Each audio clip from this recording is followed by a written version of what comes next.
Mahabharata is not just an epic, it is a living tapestry of dharma, destiny, and human complexity. Composed by sage Vyasa and written down by Lord Ganesha, it spans over 100,000 verses, making it the longest epic poem in the world. Each story reveals layers of moral conflict, spiritual insight, and emotional depth, inviting us to reflect on our own choices and values. Come, let us dive into the mesmerizing world of Mahabharata. Once upon a time, there was a great king called King Mahabhisha of the Ikshvaku dynasty, a descendant of Lord Rama. King Mahabhisha was a just king and performed many Ashwamedha yagas, and hence was able to visit the gods in Indrasabha often. Once, when the king visited Indrasabha, there was a dance performance by Goddess Ganga, who is the representation of River Ganga in Hinduism. Mesmerized by her beauty, the king looked at her in awe. Ganga faltered in her steps. Then the angry Lord Brahma curses them thus: "May you both be born as mortals and suffer and laugh."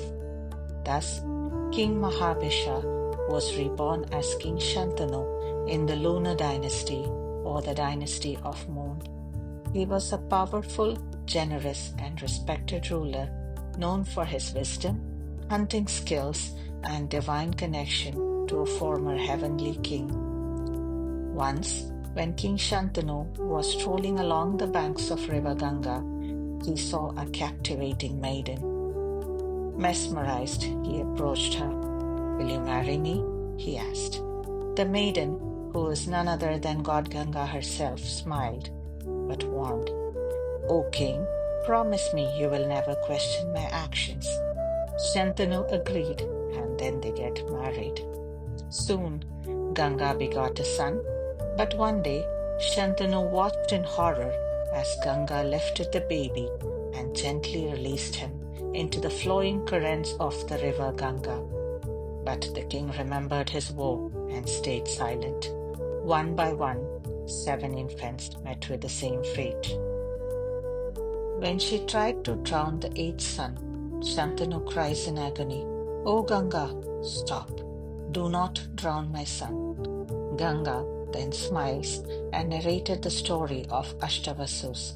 The Ashtavasus represent the 8 elemental god like Dhara, earth; Anala, fire; Anila, wind; Apa, water; Pratyusha, sun; Prabhasa, sky; Soma, moon; and Dhruva, the pole star. Once, the Ashtavasus broke into Vasishta's ashram and stole the holy cow Kamadhenu. Vasishta gets angry and cursed them to be born as mortals on earth. Utterly terrified, now the Vasus begged Vasishta for mercy. Vasishta agreed to a compromise. They would all be born as mortals on earth, just as he had cursed. However, they could return back to heaven a short time after their birth. But Prabhasa, who planned and led the theft, will have to live a full life as a mortal. The Vasus then went to Goddess Ganga and begged her to be their mother so she could release them quickly from mortal bonds. Goddess Ganga obeyed their wish until King Shantanu's agony made her break her promise. "My dear king," she explained, "the first 7 were freed.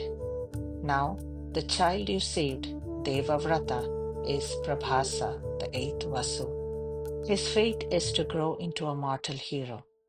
Ganga then took the baby Devavrata to Devaloka, the abode of the gods, and brought him back to Shantanu as a fully grown young man, trained in warfare and scriptures by the gods themselves. And so, the mystery of Devavrata's early trials was revealed. This story reminds us that every deed, bold or silent, sows seeds of karma. Acts of kindness blossom into blessings. Harmful deeds bear burdens. In each lifetime, our choices guide our destiny, towards moksha, the ultimate liberalization.